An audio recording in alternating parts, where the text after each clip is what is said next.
Boa noite.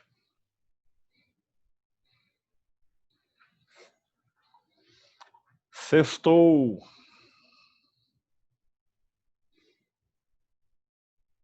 Boa noite, boa noite. Do Alasca não, de Goiânia mesmo.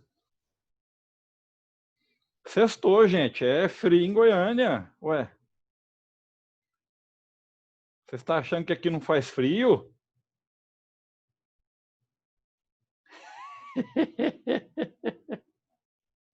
Tô zoando. Isso aqui foi só zoeira mesmo. Deixa eu tirar, peraí.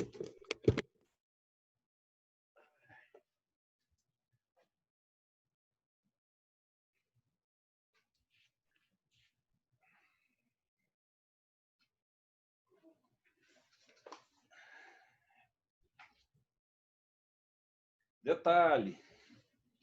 Isso aqui é um sobretudo. Quente pra caramba. O cabelo tá uma jossa, porque tem 2 meses que meu barbeiro não corta, não tá abrindo, com medo do Covid. Aí tá essa desgrama aqui, parecendo um cachorro sem tosar. Bom, Alexandre entrou depois, né? Perdeu aí. Não tô com frio não, Cecília. Falta muito para fazer frio ainda, viu?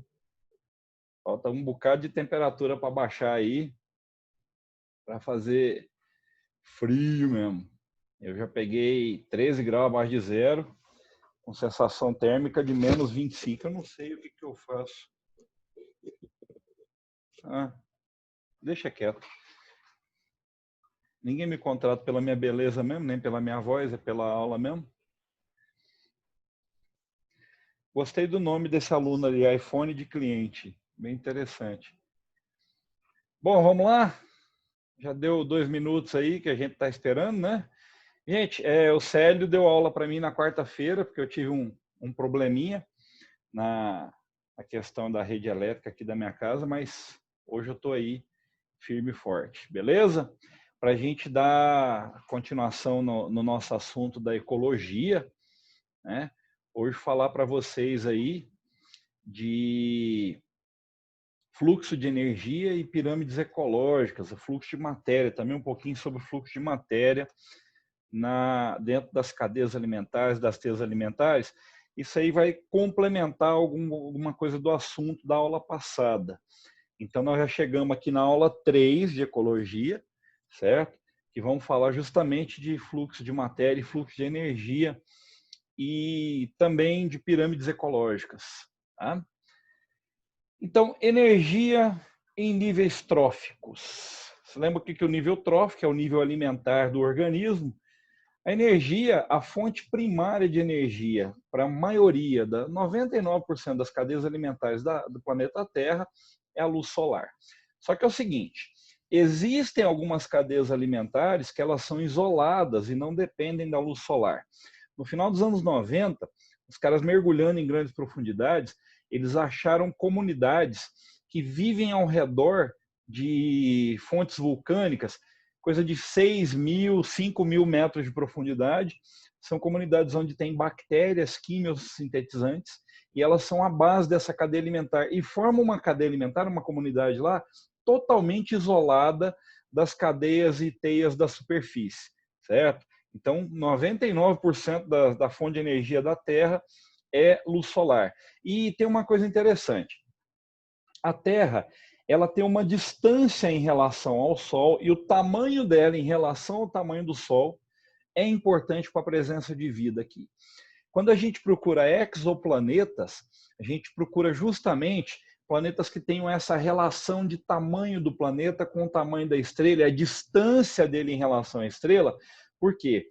Para ter água de forma líquida, para ter gravidade suficiente para reter gases na atmosfera. A Terra, vocês sabem, ela é maior do que Mercúrio, maior do que Vênus e maior do que Marte.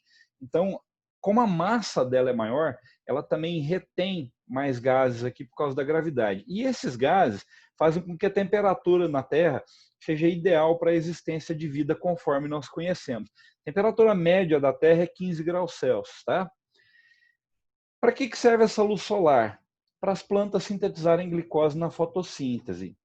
Essa glicose, ela vai ser usada na fermentação, quando é a quebra da glicose na ausência do oxigênio, ou na respiração celular, quando é a quebra da glicose na presença do oxigênio. Mas em todos os dois casos, as células vão usar essa glicose para liberar energia. A quebra dessa glicose libera energia e a célula sintetiza ATP. Lembra que a ATP, a célula pode quebrar ele em ADP e voltar ele para ATP. Tá? Como que ela quebra isso? Processo de oxidação ou de redução, e essa quebra vai liberar energia. Não esquece, quando eu quebro moléculas, eu libero energia. Para juntar moléculas, eu tenho que fornecer energia, certo? E energia, ela não pode ser criada nem destruída. Ela pode ser transformada. E grande parte dessa energia, ela é perdida na forma de calor. Vamos pensar no nosso caso. Nós somos mamíferos. A gente come todos os dias, certo? A nossa temperatura corporal, ela é constante, 36,5. Se você examina, por exemplo, o metabolismo de um crocodilo, tem espécie de crocodilo que fica um ano sem comer. A temperatura dele depende da temperatura do meio, o metabolismo dele é baixo. Então, essa questão aí da perda de energia na forma de calor é muito simples. Imagina um motor movido a carvão. Quanto mais carvão você colocar lá dentro, melhor vai ser para aquele motor gerar energia, certo? Então, precisa de alimentação constante, eu preciso de glicose constantemente para fazer a minha célula funcionar, tá? Então, eu tenho aqui um esquema de energia dentro do ecossistema, sendo que a luz solar é a fonte primária. Em azul eu tenho a fotossíntese, que vai absorver essa luz. Daqui a pouco a gente vai ver qual que é a porcentagem que é absorvida. Em amarelo aqui, a digestão, assimilação e crescimento. Olha o que está acontecendo com a quantidade de energia. Diminuindo. Aqui a energia que é perdida em excreção e morte, a energia que é perdida na forma de calor na respiração, não é usada pelo organismo. Só que aí você pensa o seguinte, para onde que vai essa energia? Se eu estou liberando calor, porque eu estou a 36 graus e meio, a temperatura ambiente não é essa, eu não sei qual é a temperatura ambiente nesse momento em Goiânia. Deixa eu ver aqui se tem no meu celular. Não, não tem. Para onde que vai esse calor? Um dia eu perguntei isso para um professor de física. Aí ele me deu uma resposta bem interessante. Esse calor, ele vai manter a entropia do universo. Eu falei, nossa, que legal. O que é isso? A quantidade de energia existente no universo, gente, é a mesma desde o Big Bang. O que acontece é que ela está sendo constantemente transformada de um jeito para outro. Tá? Então, essa energia que eu tenho, que vem dos alimentos que eu ingiro, ela veio do sol, foi para a planta, da planta veio para mim, mas sempre em escala decrescente. Tá? Então, o fluxo de energia, ele sempre diminui. Quanto mais longe eu estou do produtor na cadeia alimentar, menor é o nível energético que eu tenho. Basta você lembrar uma perguntinha que eu te fiz na semana passada. Semana passada eu perguntei para vocês assim, o que engorda mais? 1 quilo de carne com bacon ou 1 quilo de pão com geleia de fruta? O que é mais calórico? É 1 quilo de pão com geleia de fruta. Por quê? É carboidrato. Carboidrato é mais energético que proteína. Carboidrato é mais energético que lipídio. Lipídio é mais energético que proteína. Nesse caso do fluxo de energia aí, o organismo usa parte da energia para as funções vitais e armazena o restante. Vamos pensar isso em termos individuais. Se você come muito, como você está comendo nessa quarentena, assim como seu professor está fazendo também, tá? E gasta pouco, o que vai acontecer com você? Você vai engordar. Eu já ganhei 8 quilos nessa brincadeira. Tá? Se você come pouco e gasta muito, você vai emagrecer. E se você come o mesmo tanto que você gasta, você vai manter. Assim também funciona no organismo e funciona na cadeia alimentar. O organismo, para ele armazenar, ele tem que ingerir mais do que ele gasta. Ele tem que ter mais ganho do que perda. Tá? E, em média, 10% da energia passa do nível trófico para outro. É muito pouco essa quantidade de energia. E mesmo assim, ainda é um sistema bem eficiente. Então, só recordar uma coisa. Lembra desse gráfico que a gente viu semana passada? A energia total em azul, a energia armazenada em verde, a energia utilizada em vermelho. Então, tem aqui a energia total do produtor, ele armazena uma parte e gasta outra parte. O que ele passa para o consumidor primário? A energia armazenada.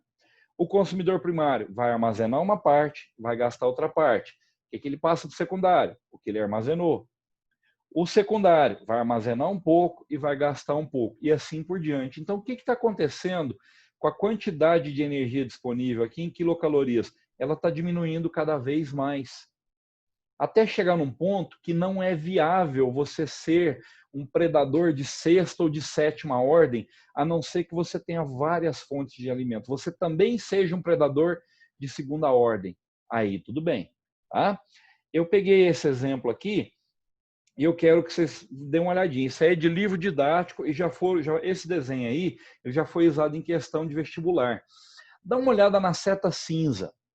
Você está vendo que ela diminui a cada nível trófico? Ela está simbolizando justamente isso, que a energia aqui disponível para o nível seguinte vai só diminuindo. E está vendo que a seta do calor aqui, ó, ela está praticamente do mesmo tamanho de um lado para o outro, né? Então, a energia que é passada é muito menor do que a energia que é perdida.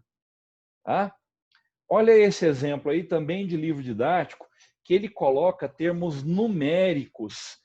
Fluxo de energia em cadeia alimentar, unidades em quilocaloria por metro quadrado por ano elevado a menos 1. As cores indicam amarelo, fonte primária de energia, luz do sol, verde, produtor, vermelho, consumidor, azul, detritos. Então, olha só, eu tenho 152 mil calorias chegando da luz do sol por metro quadrado por ano. 118 mil são perdidas. A alga consegue absorver 34 mil, só que ela só passa para frente 1.276, porque 33 mil ela perde na forma de detrito. Dessas 1.236, o inseto pega 937, ele perde para o meio, ele armazena só 339. A aranha pega as 339 e absorve só 117, ela perde 96. 222 também é perdido. Então a energia só vai diminuindo, diminuindo, diminuindo a cada nível trófico. Por isso que a nossa alimentação tem como base organismos produtores. Tá? Hoje você deve ter comido pão, arroz e feijão. É tudo planta. Carne, você come carne de animais herbívoros.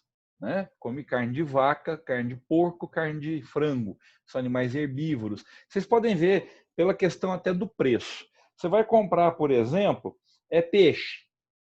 Tilápia é um peixe herbívoro. Tilápia come milho. Tilápia é barato. Tucunaré é carnívoro. Se você quiser criar tucunaré, você tem que criar um peixe menor para alimentar o tucunaré, até ele acostumar a comer um pouco de ração. Tá? Então, o tucunaré é mais caro por conta disso. É a mesma coisa. Carne de vaca é bem mais barata do que se você fosse comer carne de onça, que tem menos onça e é mais difícil de você criar. Certo? Por isso que a gente tem as nossas criações são baseadas em consumidores primários.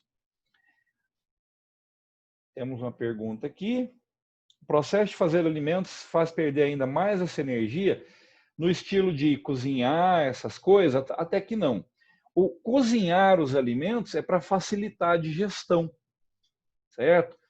Tanto é que quando você vai estudar história, não só para o Bruno, aí falando para o Bruno, mas para todo mundo, quando vocês vão estudar história, um grande marco na espécie humana na pré-história é justamente o domínio do fogo.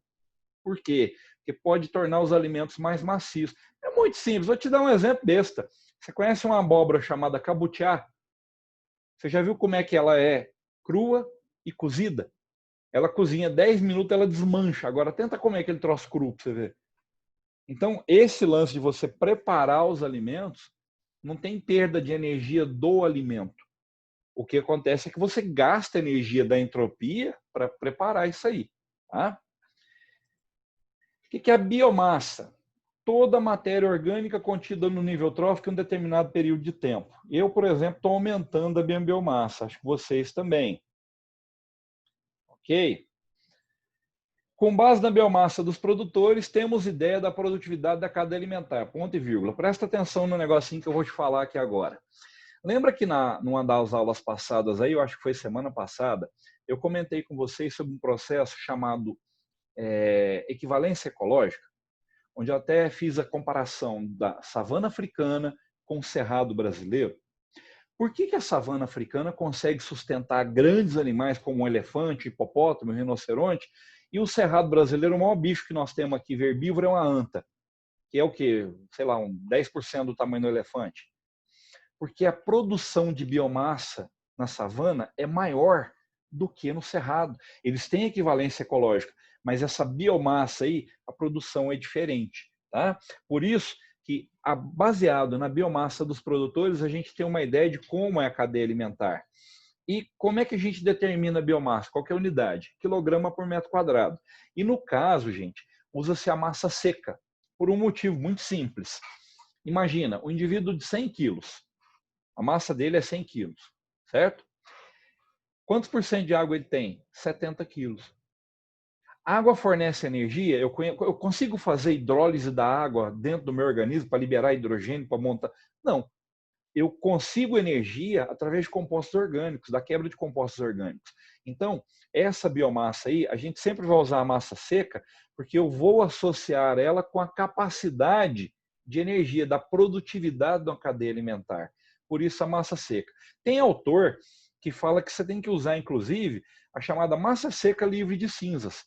Porque cinza, quando você crema um corpo, a cinza que sobra é o sal mineral. O sal mineral também não fornece energia. O que fornece energia é carboidrato em primeiro lugar, lipídio em segundo lugar, proteína em terceiro lugar. Tá? Então são os 3 compostos que formam a biomassa. Não confunda essa biomassa da cadeia alimentar com a biomassa que pode ser utilizada na geração de energia. Eu peguei esse site aqui, ó, no Ministério, essa figura aqui no site do Ministério das Minas e Energia. Ele mostra cada região do Brasil aqui o que é usado como biomassa. Então, no Centro-Oeste, ó, bagaço e palha de cana, palhada de capim de produção de semente, sabugo e o colmo do milho, soqueira de algodão, casca de eucalipto, resto de poda de árvores urbanas é usado no Centro-Oeste para gerar energia em termoelétricas pequenas, de granjas, fazendas, ou às vezes em biodigestores também.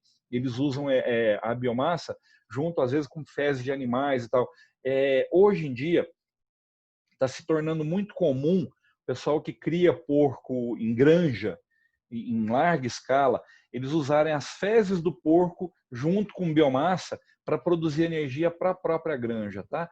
Então, cada região do país aqui, ó, aproveita um tipo diferente de biomassa nessa geração de energia, certo? Ah, é poluente porque é termoelétrica. Beleza, mas como você está usando biomassa, eu pegar, por exemplo, mais bagaço de cana, eu tenho que plantar mais cana. E quando eu planto mais cana, a fotossíntese dessa cana, ela retira o gás carbônico que está na atmosfera, que foi liberado pela queima desse bagaço, ou pela decomposição desse bagaço aí. Certinho? Produtividade ou taxa de produção na questão da biomassa. Quantidade de matéria orgânica acumulada em espaço durante um determinado tempo. Produção de biomassa através do quê? Nas plantas. Folhas e estruturas que fazem fotossíntese. É folha, caules jovens. Caule velho e raiz é órgão de consumo, eles não fazem fotossíntese. Agora, nas algas, elas têm uma vantagem que todas as células fazem fotossíntese. Então, a alga, ela só tem órgão de produção, ela não tem órgão de consumo. Por isso que a alga é pulmão do mundo. Ela consegue produzir muito além do que ela gasta, certo? Então, essa produtividade aí, se ela for maior do que o consumo, o vegetal consegue acumular, consegue crescer, consegue reproduzir. Se ela for menor do que o consumo, ele não consegue fazer nada. Se ela for igual ao consumo, ela também não consegue fazer nada. Tá? O vegetal não emagrece, ele morre, simplesmente. Ele vai usar reservas que ele tenha na forma de amido, mas tem sempre que estar produzindo isso aí. Por isso que eu falei para vocês, quando dava aula de botânica, aquele lance das árvores perderem as folhas do inverno. Como é que ela faz, já que ela não está fazendo fotossíntese? Simples, ela paralisa o metabolismo. Depois ela volta. Então, as plantas usam essa luz solar para produzir glicose. O que ela faz com essa glicose? Ela pode usar essa glicose na respiração celular para formar ATP, Só que planta não tem tecido nervoso, nem tecido muscular, que são os tecidos que mais consomem glicose. Consequentemente, elas conseguem acumular bastante. Elas podem usar essa glicose para sintetizar celulose. Celulose é um polímero de glicose, só que tem função estrutural. Para nós não digerimos celulose, nenhum animal digere celulose. Você tem micro-organismos associados que digerem celulose. Ou a síntese do amido, que é um polímero da glicose também, mas aí tem função energética. Por exemplo, o amido da mandioca e da batata, que fica lá na mandioca, fica na raiz, na batata fica no caule. A planta, num período de seca, que ela perde as folhas, ela usa esse amido que ela armazenou para poder ficar viva. E depois ela germina de novo, baseado no que está guardado lá embaixo da terra. Nós que somos lá enxeridos e vamos lá e pegamos e comemos. A produtividade no ecossistema, que é baseado nessa questão aqui da taxa de produção de biomassa. Então vamos lá de novo. Eu tenho a produtividade primária, que é a capacidade de fotossíntese do produtor, a capacidade dele aproveitar a energia da luz para produzir matéria orgânica.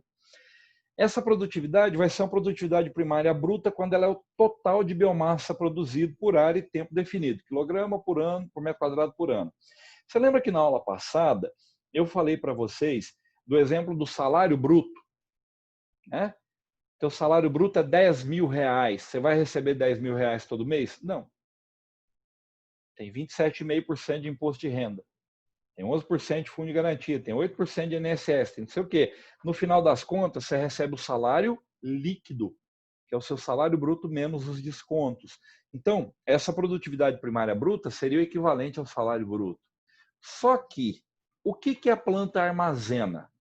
Produtividade primária líquida. É o que ela consegue armazenar para o nível trófico seguinte. Então, a produtividade primária líquida é a produtividade primária bruta menos a respiração celular do produtor. Aí ela consegue armazenar essa glicose. Lembra? Passa para frente 10% quando muito. Tá? Aqui, ó. De 100% de energia solar que é liberada, 50% chega na Terra. 45% é refletida, absorvida e dispersa. 5% entra na produtividade primária bruta. Disso, vai de 2,5% a 4% para a líquida, é perdido 1% a 2,5% na respiração. Sobra para o herbívoro só isso aqui. E ainda tem a questão aqui, ó, produtividade primária bruta, é a taxa de fotossíntese total. Produtividade primária líquida é a produtividade primária bruta menos a respiração do autótrofo. E a produtividade líquida da comunidade, isso a gente quase não usa em ecologia, a não ser em nível superior. Eu vi uma questão até hoje que fala de produtividade líquida da comunidade. É a produtividade primária líquida menos o que foi consumido pelos herbívoros. Então é o que sobrou para o herbívoro armazenar e passar para o nível seguinte, certo? Só que a gente geralmente usa do nível trófico e não da comunidade. A produtividade secundária, quantidade de matéria orgânica no corpo de um herbívoro ao longo do tempo. Então é tudo que ele pegou do produtor. Essa é a bruta. A líquida é a produtividade secundária bruta menos a respiração celular. Então é o que ele armazenou. Aqui está o que ele tem ao longo do tempo. Aqui é o que ele conseguiu guardar como matéria orgânica. Por exemplo, gordura, né? O corpo do animal ele consegue converter glicose em gordura. Vocês sabem disso depois de quarentena aí. E o único sinal presente em todas essas fórmulas de produtividade que vocês vão ver é a subtração. Quer ver? Produtividade primária bruta, ela é igual à taxa de fotossíntese, certo? Produtividade primária líquida, ela é a produtividade primária bruta menos a respiração celular. A produtividade secundária bruta, ela é igual à produtividade primária líquida. A produtividade secundária líquida, ela é a produtividade secundária bruta menos a respiração celular. Produtividade terciária bruta, ela é a produtividade secundária líquida. Produtividade terciária líquida é a produtividade terciária bruta menos a respiração celular. Então, olha só, o que a gente tem aqui? Sempre o sinal de menos para indicar que não importa quanto de matéria orgânica consiga produzir lá embaixo, na base da cadeia alimentar. A tendência é diminuir, por quê? Porque isso aí está ligado à energia disponível no nível trófico. Tá? Então, essa é outra explicação por que esse gráfico acontece. A gente viu ele agorinha.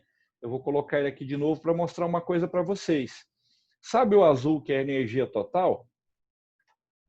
Ele é a produtividade bruta, não importa o nível. O verde, que é o armazenado, é a produtividade líquida, não importa o nível.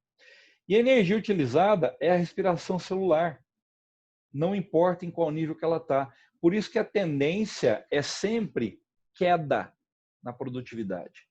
Tá? É queda na quantidade de energia. Certinho?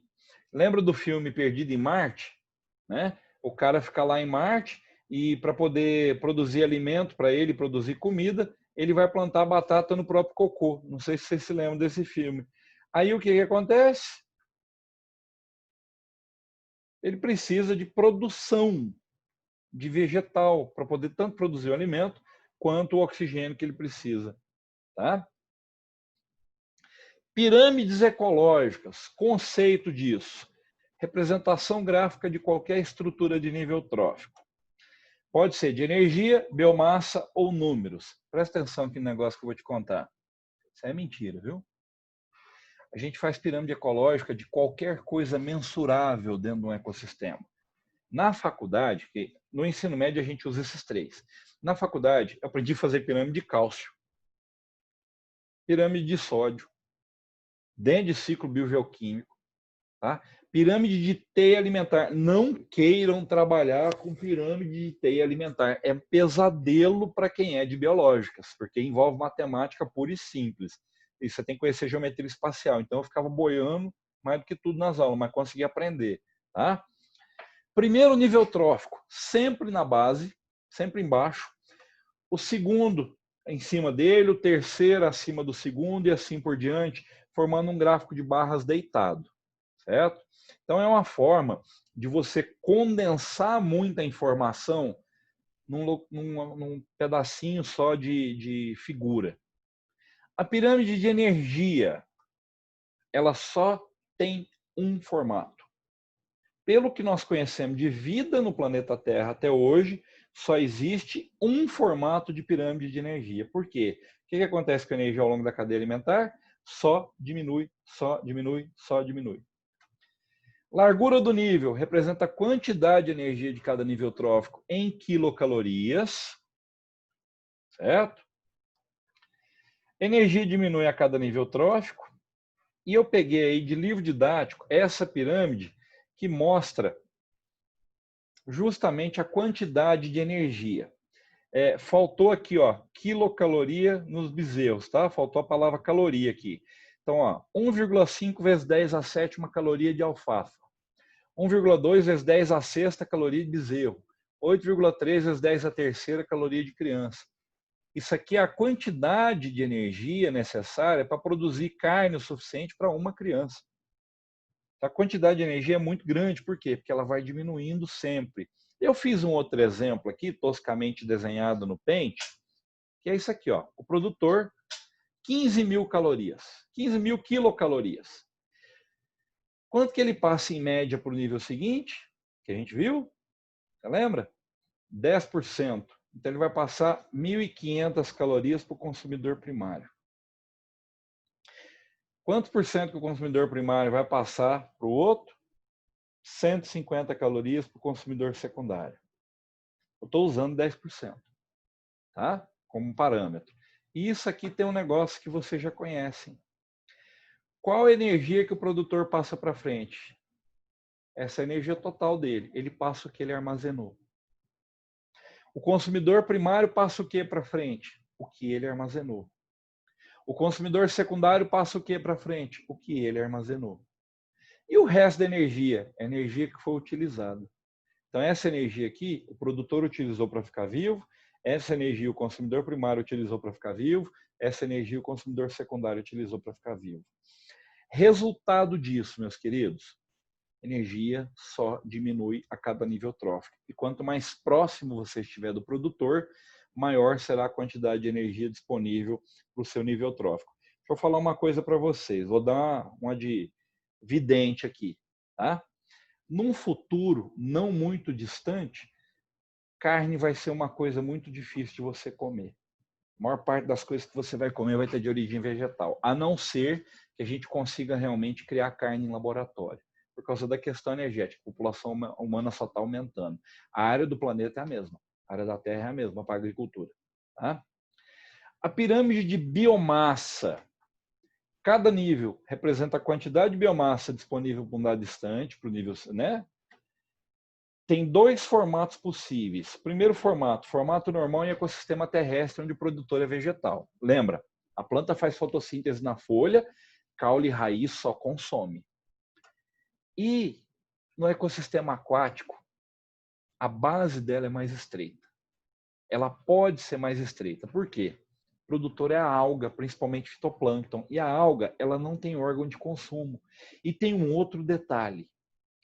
A taxa de reprodução das algas é muito mais rápida, muito maior do que a taxa de reprodução do zooplâncton, que se alimenta do fitoplâncton. Então, mesmo ela tendo a base menor, a biomassa do produtor sendo menor, ela consegue manter uma grande biomassa.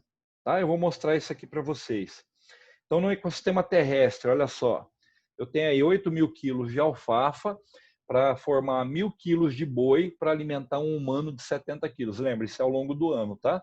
Se você conseguir comer um boi de 1.000 quilos em um final de semana, a gente vai alistar você nos Vingadores. Agora, na biomassa aquática, eu consigo ter o fitoplâncton com 4 gramas por metro quadrado, sustentando um zooplâncton 5 vezes maior. Por quê? Porque a produtividade aqui é muito alta e a taxa de reprodução também é muito alta. Vamos lembrar uma coisa? Quem é o pulmão do mundo? As algas. Por quê? Porque a taxa de fotossíntese delas é muito mais alta que a taxa de respiração celular. Por isso que elas conseguem fazer esse lance aí de ter uma base mais estreita. E tem outra coisa. Tem um fenômeno que às vezes ocorre em alguns litorais chamado ressurgência. Na costa do Chile, isso ocorre a cada 4 anos, mais ou menos.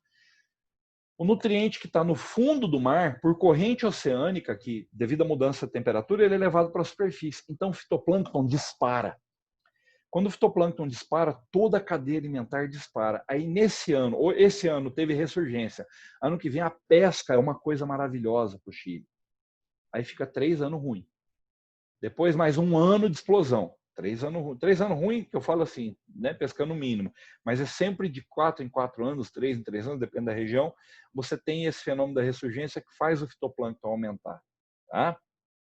Eu peguei aí uma questão discursiva que fala o seguinte: a tabela abaixo mostra medidas em massa seca por metro quadrado, em gramas por metro quadrado, dos componentes de diversos níveis tróficos em um dado ecossistema. Então, produtor tem 809 gramas por metro quadrado, consumidor primário 37, secundário 11, terciário 15, 1,5.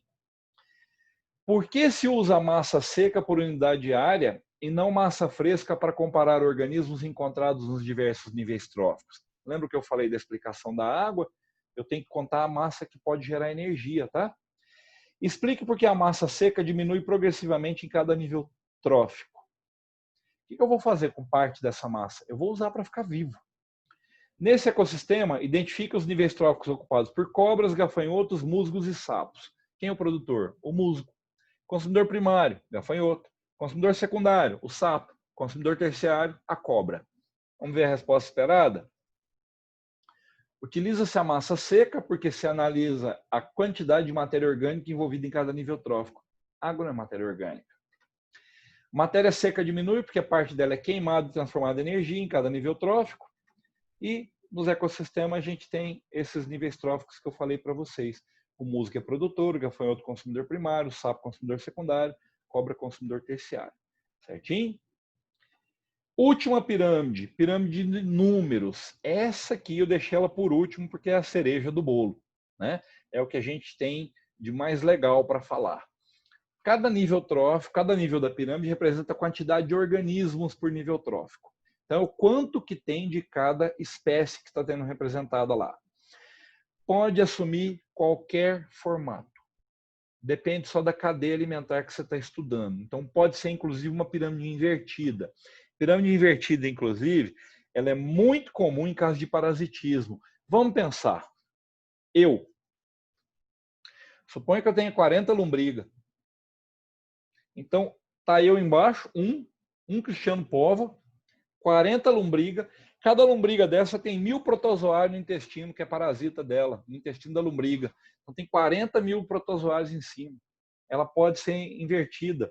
E se você for fazer alguma avaliação que tem uma questão discursiva sobre isso, usa seu bom senso, não só para montar a pirâmide, mas também para interpretar essa pirâmide. Tá? Então, pirâmide de números. Na cadeia alimentar, capim, gafanhoto, aves. Pensa, qual organismo aí vai existir em maior número de indivíduos? Capim. Em segundo lugar, gafanhoto. Em terceiro lugar, aves. Então, essa pirâmide de números ela é bem lógica. Quem vai ter a maior largura? O capim, que está na base. Depois, o gafanhoto. Por último, as aves. Eu chutei esses números aí, ó. 10.000 pés de capim, 300 gafanhoto, 10 aves. Bem lógico, né? Agora, e se a cadeia alimentar for assim, ó? Árvore, pulgões, bactérias parasitas dos pulgões. Como é que ela fica? Veja bem que árvore aqui, ó, está no singular. Pulgões está no plural, bactérias está no plural. Então ficaria um negócio assim, ó. Em uma árvore, nós temos 300 pulgões e dentro desses 300 pulgões tem 10.000 bactérias parasitas. Aí a pirâmide pode ficar invertida desse jeito aqui, ó, do jeito que vocês estão vendo. Então, pirâmide, se ela tem um formato muito loucão, você pode saber, ela é de números. Então, só para a gente revisar. Pirâmide de energia só tem um formato. Pirâmide de biomassa tem 2 formatos, um para ecossistema aquático, outro para ecossistema terrestre. Pirâmide de números, deixa a sua imaginação agir. Tá? Aí eu peguei uma última questão aqui para a gente fechar essa aula. As figuras seguintes são 3 tipos de pirâmides ecológicas. A pirâmide de números e a pirâmide de energia, que representam a cadeia alimentar. Então, tem aí capim, bois, carrapatos. E ele tem essas 3 pirâmides. E ele está perguntando para mim o seguinte: qual é a de números, qual a de energia? Pode abrir os microfones de vocês aí ou colocar no chat qual questão que vocês, qual alternativa que vocês acham que é. Já estou com um bate-papo aberto aqui para vocês falarem.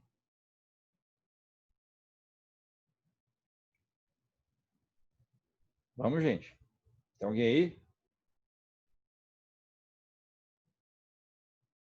Ó, qual representa número de capim e qual representa de energia? Alguém?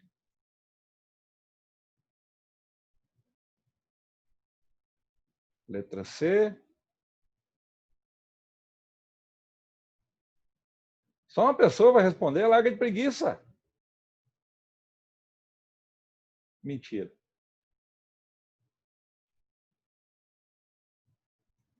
Bom, falta 1 minuto e 24 segundos aí.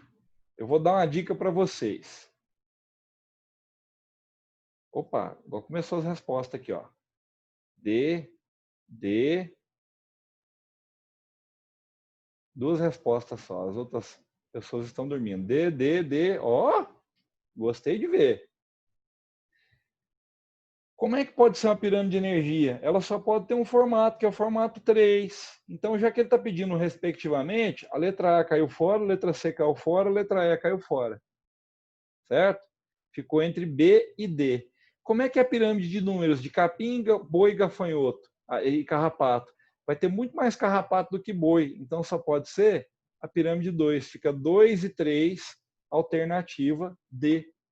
Difícil de interpretar? De jeito nenhum. De jeito nenhum. Questão muito fácil. Basta você pensar o quê? Quais são os tipos de formato da pirâmide. Beleza? Então, hoje é só. Deixa esses minutinhos finais aí para a gente abrir para dúvidas, alguma dúvida, algum comentário, sugestão. Quer mandar um abraço para alguém? Então, gente, ó, fica com Deus. Bom final de semana para vocês. Tá? Se cuidem.